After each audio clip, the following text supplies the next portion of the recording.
السلام عليكم ورحمة الله وبركاته. اليوم عندنا عدة مواضيع نتكلم فيها ومهمة جدا مع مجريات الساعة. أول موضوع نتكلم عنه موضوع مين؟ موضوع تاليسكا. طبعا نشوف ايش هي قضية تاليسكا اللي اليوم تنظرها لجنة الانضباط بمنتهى الارتياح والأريحية والوقت اللي ماخذة راحتها فيه، اللي أدلى فيه بتصريح مش سهل حقيقة.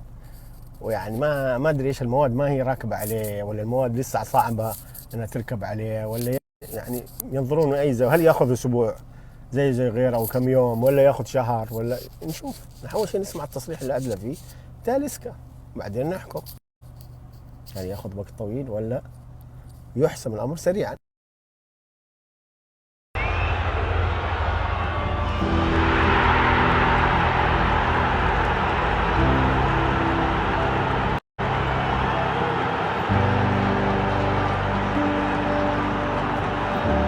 Se não tivesse a ajuda do juiz, né, não ia acontecer nada, ia perder todos os jogos.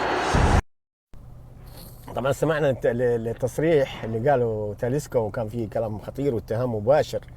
يعني هذه ماده، يعني اقل ما في اللي اقصى ما فيها سنه يقول لك يتوقف حسب المواد، وادنى ما فيها عاد شوف رحمه لجنه الانضباط بنجم النصر تاليسكا. لكن الادهى من هذا كله صمت لجنه الحكام. اولا ان هي متهمه في نظر اللاعب ان هي تساعد الهلال بدون دليل ولا بين عنده ولا مستند ولا اي شيء، وهي ساكته ولا تكلمت. لكن لو تكلم اعلامي ولا اداري لبادر لجنه الانضباط بمعاقبته سريعا، او شكوى من اتحاد الكره على الاعلاميين ولا على الاداريين. اتحاد الكره حتى ما يسيب حقه. طيب هذه واحده من لجانك، ليه ساكت؟ ليه لجنتك ما تحركت الموقره لجنه الحكام انه في احد يتكلم عليها؟ ليه؟ هل في تباين؟ هل في المواقف؟ هل في تباين في التعاطي مع القضايا؟ تختلف.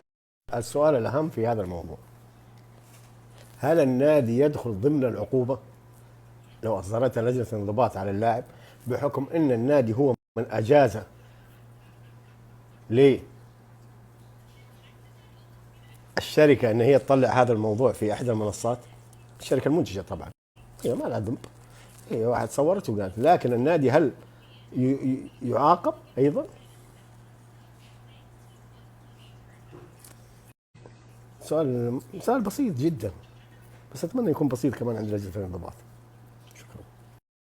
لا لحظه، ما هو شكرا لسه في شيء مهم جدا يعكس العقليه التي تدير نادي النصر خارج الملعب وليس داخل الملعب. اول دليل انها 0 بطولات الى اليوم في سنتين. الدليل الثاني اخراج اللاعبين خارج الملعب، ومنهم تاليسكا، وهذه ليست المره الاولى اللي يخرج فيها خارج الملعب. ويتحدث مثلا عن حمد الله المره السابقه وتم عقابه بغرامه. الان يتحدث باساءه اكبر على منافس. اساءه ما اتهامات، هذه ما فيها شيء. هل تاليسكا جاء عشان الاحاديث هذه يستغل فيها، ولا عشان يجيب نتائج ايجابيه تسعد الجمهور وبطولات؟ هذا الفكر اللي يفرق بين اللي هو عقليته صحفي يمسك نادي، يظل صحفي 20 سنه يطلع ينزل عقليته عقليه صحفي، ولا عقليه تعرف تجيب 7 بطولات، تجيب اسيويات، تجيب دوري، تجيب اشياء